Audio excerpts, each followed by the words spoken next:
Bom dia galera. Vamos aí ao nosso primeiro vídeo com dicas sobre DRE, demonstração do resultado do exercício, certo? Eu me chamo Zucarlânio Bezerra Rodrigues e posteriormente eu vou estar postando outros vídeos calculando. Primeiramente nós vamos ver a estrutura da DRE para depois a gente passar para a parte de cálculo, ok? Vamos lá para a próxima.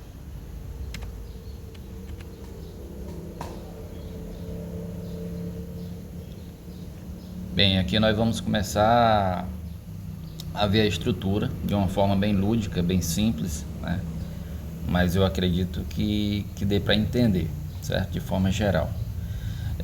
Toda DRE ela inicia-se com uma receita, né? Com a receita bruta. Também pode ser chamada de receita operacional bruta, mas eu deixei bem resumida aqui como receita bruta. A receita bruta ela vem das vendas. Que vendas, Zucker? Vendas à vista e vendas a prazo, certo?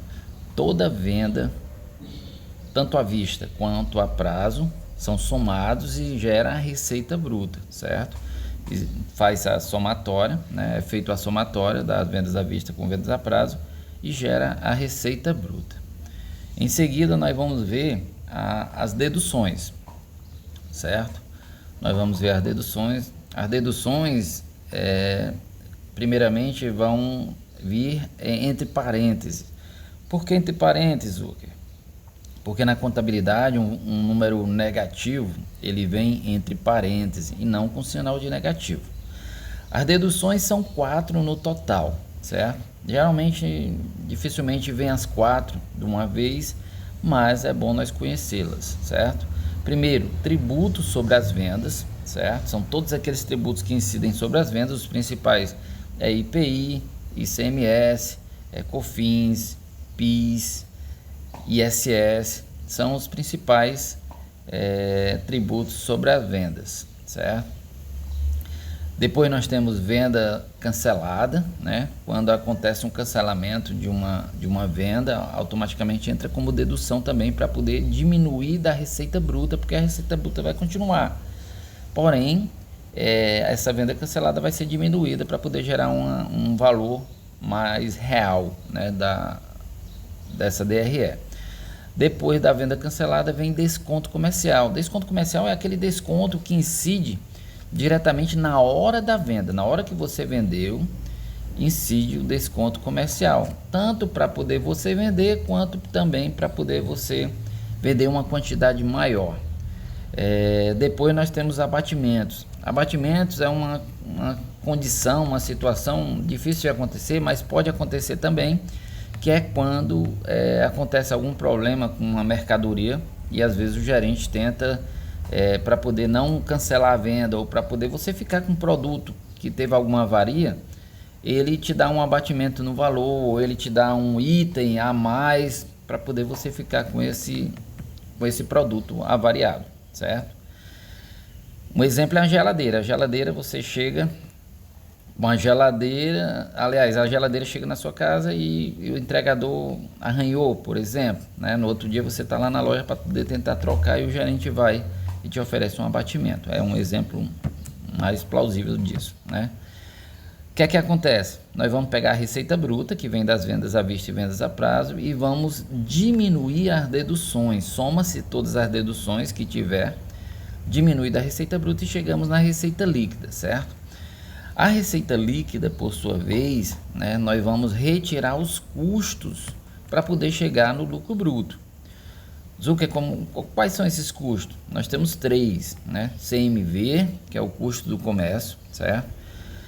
CPV, que é o custo do produto na indústria, e o CSV, que é o custo do serviço na prestação de serviço. Pode ter empresa que tem os 3, pode ter empresa que é indústria, comércio também, e tem serviço também, então somaria os 3, mas na grande maioria, indústria é só indústria, comércio só comércio, serviço só serviço, sendo separado, né? Só vem um custo, no caso se for um comércio, só vem o CMV, e esse CMV vai ser diminuído da receita líquida, certo?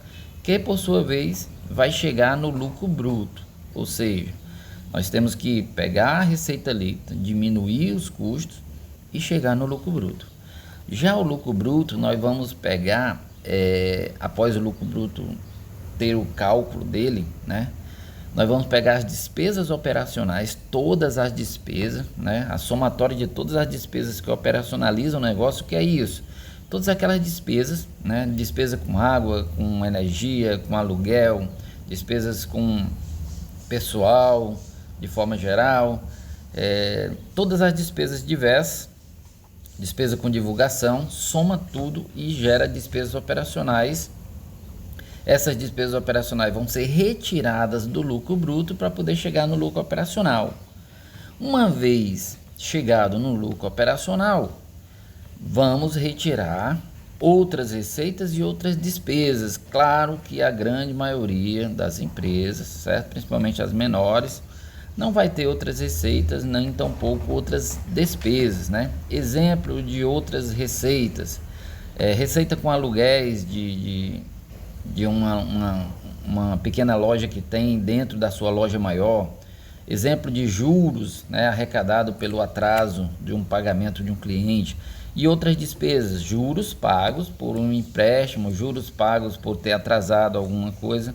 Tudo isso entra aqui depois de lucro operacional, né, para depois chegar no LAIR. O que significa LAIR? Lucro antes do imposto de renda, né? Quando nós chegamos no LAIR, nós vamos estar tirando os tributos sobre a renda. Vale ressaltar que, na grande maioria, o lucro operacional já é o LAIR, lucro antes do imposto de renda. Só não é o LAIR, o lucro operacional, quando tiver outras receitas e também outras despesas. Mas vamos lá, continuando. Chegando no LAIR, nós vamos tirar primeiramente o IRPJ e posteriormente contribuição social sobre o lucro líquido.